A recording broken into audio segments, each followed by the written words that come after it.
We all have bad apples in every country, every race. And the moment we start realizing that we focus on the negative when it comes to our own people, our own brothers and sisters, and we give grace to others, is the moment. Fam, this is exactly why I say it's extremely important for us to learn about our history. It helps us understand why we are where we are, and it also helps us make the right decision for the future.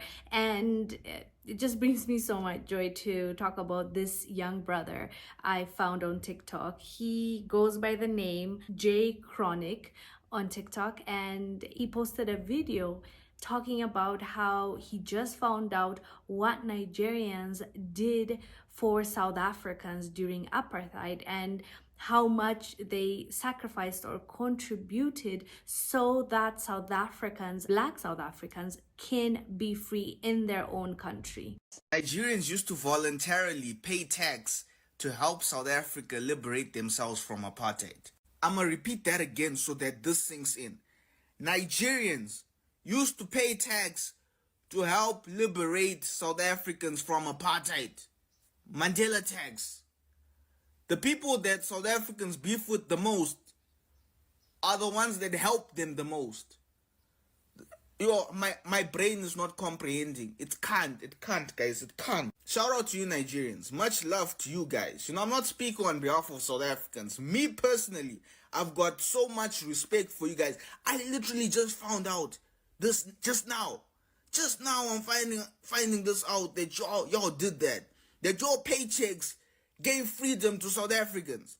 Do you understand how crazy that is? No, we need to have open conversations, man, and try and find out where the love went to. Because the love used to be there between Nigerians and South Africans. And I'm sure that it's still there. Must be there. Deep down, deep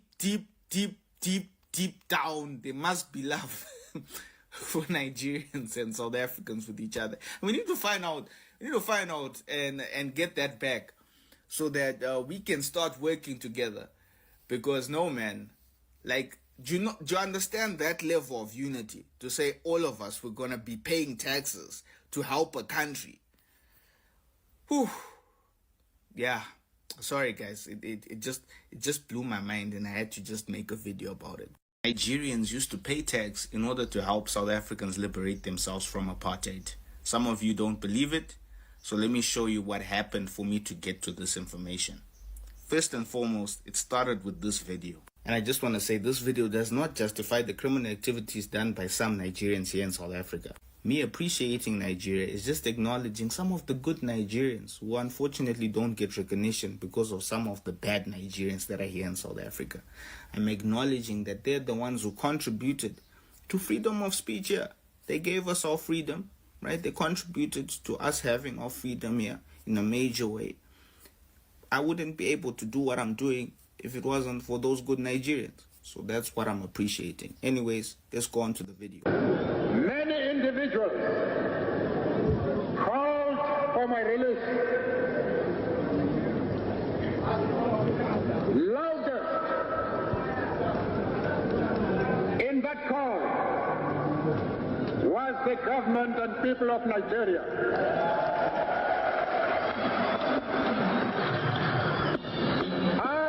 Here of the government and people of Nigeria. Nigeria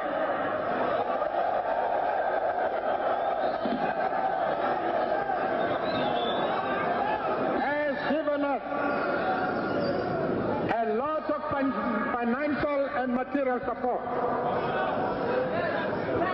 They have assisted us not only in the form of funds, and in that respect, they have been among the most generous donors to our coffers. So basically, I watched this video and then I was interested to know how did they manage to accumulate the funds to such a degree. And then I came across Mandela tax that the Nigerian government were taxing their civil servants. I was like, wow, that's crazy, because how the beef is nowadays with Nigerians and South Africans online. It's crazy, right? So yeah, that's how I came across the information. I urge you to do more research. Don't just stop by my TikTok videos. Also go on and do more research. And yeah, we can continue talking about this, continue talking about how impactful it is. Yeah, sure, we can talk about that. But to say it never happened, Mandela shows that it did. It did happen. People didn't even believe him in his comment section when he was talking about it. He had to bring the actual footage of Mandela talking about it for others to believe it. And I saw another video of his, the first video he posted, they didn't believe. That's why he made the second video. In that video, and I mentioned this before, he said there must be love deep down between South Africans and Nigerians.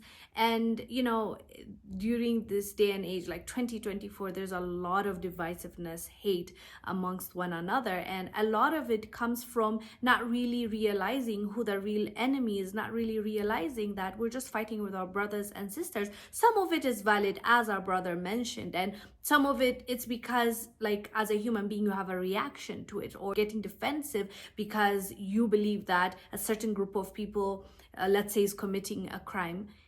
That is something that is worth talking about without really generalizing, without it creating hate for a whole entire nation of people. Like, we all have bad apples in every country, every race, and the moment we start realizing that we focus on the negative when it comes to our own people, our own brothers and sisters, and we give grace to others, is the moment that will enlighten us and help us break free from this mental slavery, this inferiority complex that we live in. And it's all of us. It's not just one person or one country. All of us go through that with our tribalism in our own, different countries. Like, we all go through that. Let's not lie that there's no tribalism in African countries. A lot of us face this, and we're trying to get out of it. Like, how do we want to see Africa unite, and we're fighting with our neighbor, we're fighting with a different tribe but within the same country? We're literally dividing one another. And for what? Who is gaining from us doing this? We have to understand that. But I think the real change will start to come when we start learning about our history, knowing what exactly happened to us and who has been the beneficiary from us dividing like this and hating on one another. And also, it helps to know that the people that we think are the enemy are the ones that helped us out, are the ones that are there for us and were there for us. So I think it was wonderful to hear our brother talk about what he has learned, and for him to even feel moved to share this story with others, because clearly not a lot of people knew about that. But anyways, fam, let me know down below what your thoughts are about this. I am Wongel Zelalem. I'll see you on the next one. Stay blessed. Bye.